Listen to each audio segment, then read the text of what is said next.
ఇంక్లాబ్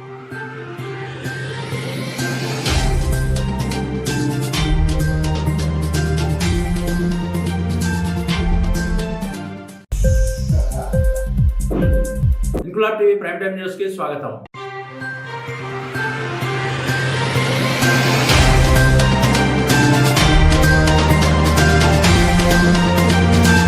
కాకినాడ జిల్లా జగ్గంపేట నియోజకవర్గం గండేపల్లి మండలం ఉప్పలపాడులో సొసైటీ అధ్యక్షుడు ఓం శ్రీనివాస కన్స్ట్రక్షన్స్ అధినేత ప్రముఖ కాంట్రాక్టర్ పాము సూరిబాబు వ్యవసాయ క్షేత్రంలో ఆయన జన్మదిన వేడుకల అభిమానులు అంగరంగ వైభవంగా మిరుమిట్లు గొల్పే బాణాసంచా కాల్పులతో కోలాహలంగా నిర్వహించారు. ముందుగా ఆయన అభిమానులు భారీ బాణాసంచా కాల్పులతో తీన్మార్ డప్పులతో స్వాగతం పలికి పూలమాలలతో శాల్వాలతో కప్పి ఘనంగా సత్కరించారు. ఆయన అభిమానులు భారీ కేకును కట్ చేయించి నూతన సంవత్సర శుభాకాంక్షలతో పాటు జన్మదిన శుభాకాంక్షలు తెలియజేశారు. వైఎస్ఆర్సీపీలో జిల్లా సోషల్ మీడియా కన్వీనర్ గా ఆయన పనిచేయడంతో జిల్లా సోషల్ మీడియా సభ్యులు విచ్చేసి జన్మదిన శుభాకాంక్షలు తెలియజేశారు. ఈ సందర్భంగా పలువురు మాట్లాడుతూ సూరిబాబు జన్మదిన వేడుకలు పండుగ వాతావరణంలో నిర్వహించడం ఆనందనీయంగా ఉందని అన్నారు. తమ గ్రామంలో పలు సందర్భాల్లో అనేక సేవా కార్యక్రమాలు చేసి పేద ప్రజలకు అండగా నిలిచిన మహనీయుడని కొనియాడారు. ఈ సందర్భంగా ఆయనకు శుభాకాంక్షలు తెలిపిన ప్రతి ఒక్కరికి ధన్యవాదాలు తెలియజేయడంతో పాటు సుమారు 1500 మందికి వివిధ రకాల వంటకాలతో భోజన ఏర్పాటు చేశారు.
ఇంక్లాబ్ టీవీ వీడియోలు మీకు నచ్చినట్లయితే లైక్ చేయండి, షేర్ చేయండి, కమెంట్ చేయడం మర్చిపోకండి. సబ్స్క్రైబ్ చేయని వాళ్ళు వెంటనే సబ్స్క్రైబ్ చేసుకోండి. మా వీడియోలు మీరు వెంటనే చూడాలనుకుంటే కింద ఉన్న గంట సింబల్ని గట్టిగా కొట్టండి.